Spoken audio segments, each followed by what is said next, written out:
Good Saturday morning, all. Despite the snow and ice we suffered through last week, spring is right around the corner. I know that because pitchers and catchers had to report for spring training. One of my favorite sounds. Imagine not being able to hear that, or laughter, or listening to your favorite song. We take all this for granted, but my next guest doesn't. We have Kelly Jinkins, who's co-founder of Let Georgia Hear, and she joins me this morning. Welcome to the show, Kelly. Thanks for having me. Tell us about Let Georgia Hear and the journey it took you through to get to where you are today. Well, yes, I love talking about this because it's an issue that's very something I'm very passionate about. But basically, I'm just a mom, stay-at-home mom with 3 kids. And when we had our 3rd child, we found out when she was about 12 months old that she had permanent progressive hearing loss. And our family was very devastated, but we wanted to make sure she had all the resources she needed to be successful. And we enrolled her at the Atlanta Speech School here in Atlanta and got her some of the best speech therapy available. And we found out we needed hearing aids for her as well. And those cost $6,000, and we got them for her. And she's doing very well today, I'm happy to say. Well, I tell you, I'm glad to have you on the show because you and I share this. As an ear, nose, and throat doctor at the ENT Institute, all of the docs specialize in hearing. And people in Atlanta need to understand what happens with hearing aids. It's not important until you need it.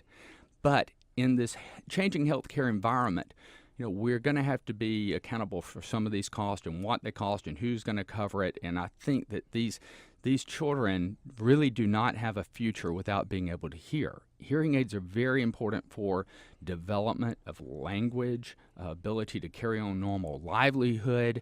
So I'm passionate about this as well. I'm glad that you're here. So let's give our listeners some facts about hearing loss. Tell me some facts about hearing loss that people would be interested in hearing. Well, one of the things that a lot of people don't realize is that hearing loss is one of the most prevalent birth defects that we screen for here in the United States. So we'd say about 2 per 1,000 children are impacted by hearing loss. And, we're thinking about there might be 2,000 children here in Georgia that might be candidates for hearing aids that aren't able to get them covered by their insurance today. Right now in Georgia, Medicaid covers hearing aids for children. Right.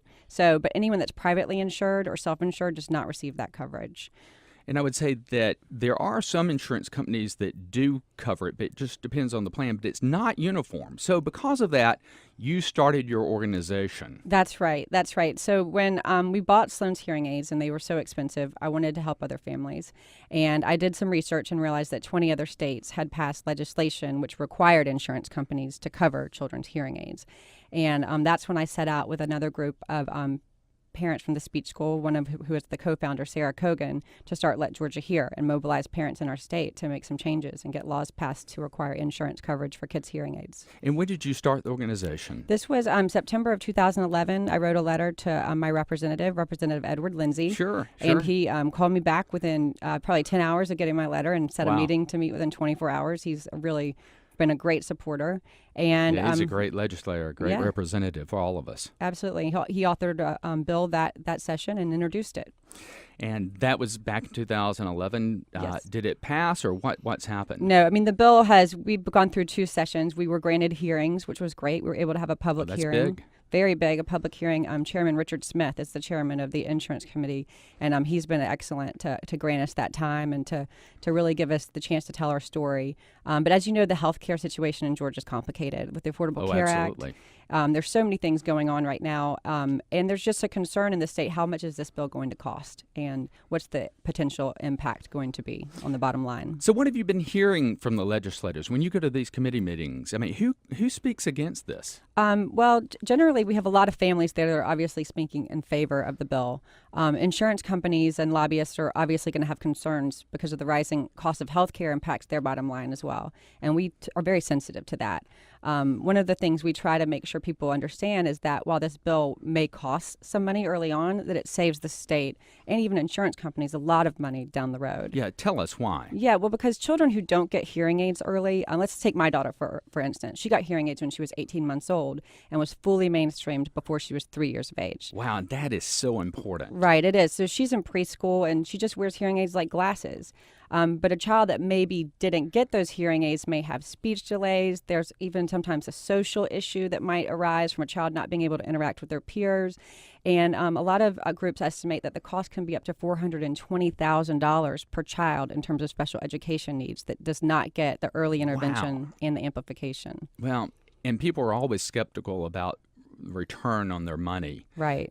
But in this day of preventive care, that's what Obamacare is supposed to be. Let's treat it now so it's not as expensive later on.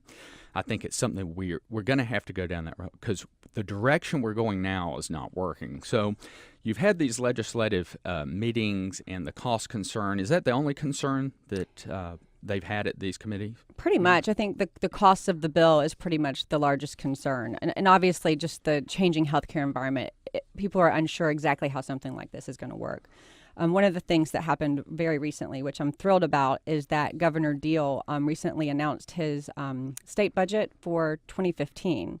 And he had heard about Let Georgia Hear in this effort and has earmarked over $800,000 so that state health benefit employees will now get insurance coverage for their children starting in 2015. It's starting 2015? Yes. Wow. So that means Blue Cross Blue Shield currently is the provider has to cover that. I don't know what percentage they're going to cover, but there will be over 800,000 earmarked for that purpose. Wow. Well, that's a step in the right direction. Absolutely. And so right now, this bill is House Bill 74, sponsored by Representative Ed Lindsay. Once again, we're talking to Kelly Jinkins, who's co-founder of Let Georgia Hear. Where does the bill stand now? Right now, we're sort of in a holding pattern this session. We really don't expect the bill to move very far at all, but we're still working and meeting with as many people as we can. We will definitely reintroduce the bill next session. And I feel like we have a better chance then. One of the things that's happening with this state health benefit plan, which the governor has allocated the $800,000 to, is it will give the state an opportunity to see how many people are going to actually follow through on these claims within the state. So it's almost like a test market to see how much is this bill really going to cost? Are we going to recoup some of the returns on these investments? And I think that will be able to give some of the legislators a little bit of confidence going forward that this bill really isn't going to cost that much money, and it's also going to save money down the road. Well, tell me about some stories. Tell me about some children that this has affected and their ability to carrying on a normal life. I hear it all the time myself in our practice because we see some of these children who have speech language development. Right. Well, I talk to parents all the time, and one of them that comes to mind is a mother who lived, I think, near Savannah, and she had a son, and she was working full time, and he had multiple disabilities, and one of the things he needed desperately was hearing aids, and she could not buy him the hearing aids. She just simply couldn't afford it, and her insurance did not cover it. And unrelated to this, she lost her job about 6 months later. But what happened is she then was qualified for Medicaid. And so her son gets the hearing aids he needs. And so she just emailed me and said, this just does not seem right. Something that is devastating as me losing my job has to happen for me to basically get public assistance to get these hearing aids for my child. There has to be a better way. There's got to be a better way. And there's another mother who was in, she lives sort of near Blue Ridge in North Georgia. And a lot of the rural families really struggle the most because they don't have all of the resources that we have here in Atlanta. That's true. Even if they had the money, they don't have the resources. Yeah, it's just not there for them. And this mom, I think she was able to get some sort of funding from family, but she still had to come up with $600, and she did not pay her mortgage for 2 months. And so she had to make that choice. Am I going to pay for my mortgage and provide shelter for my child, or buy hearing aids and provide them the ability to hear, which is just a choice I don't think any parent should have to make in our state. No, I agree. And as you and I know, it's a little more complicated than the average let's go get a hearing aid, go see the doctor. It takes specialty training in audiology and specifically in hearing aid placement on a child who many times really can't communicate. Right. Doesn't know what hearing is. And it takes hours, to fit children with hearing aids. So having it available is one thing. That's part, access to care. But then being able to pay for it is another, no doubt. There's certainly ongoing costs. And another thing that I don't think a lot of people realize is when these children are identified at birth, and we do require screening in Georgia, which is wonderful. That's right. And every child gets screening after they're born in the hospital. Right. And those kids can start wearing hearing aids when they're 3 weeks of age. So these little babies get these hearing aids when they're teeny tiny. And what happens is, if a parent can't afford hearing aids, they might put that off until that child is 3 because their speech is delayed. But what's critical is these kids get them right at birth so that they're hearing everything and getting all that sound input early on. And it is so important. It just changes lives. We see it in our practice every day. I tell you, I think what you're doing is fantastic. You're fighting a good fight. Where can our listeners go to help? Well, I would love for them to visit our website, which is www.letgeorgiahear.org. They can sign our petition there, and once they sign their petition, they can then learn more about what we're doing, and we send emails out and updates so they can come to the Capitol and support us and help write letters to the representatives. And so this petition are there certain numbers you need to get? We have over 3,000 signatures. We'd love to hit 15,000 signatures by the end of next year. That's great. That is great. Well, you're doing a great job. Thank you for everything that you're doing. Everybody appreciates it. And let us know how we can help. So everybody reach out. Thank you, Kelly. This is Doc Talk with Dr. Jeffrey Gallops on Talk Radio 640 WGST. Boom. That's how it works. Yeah, that's fun. Good job. Never done radio thing. Cool.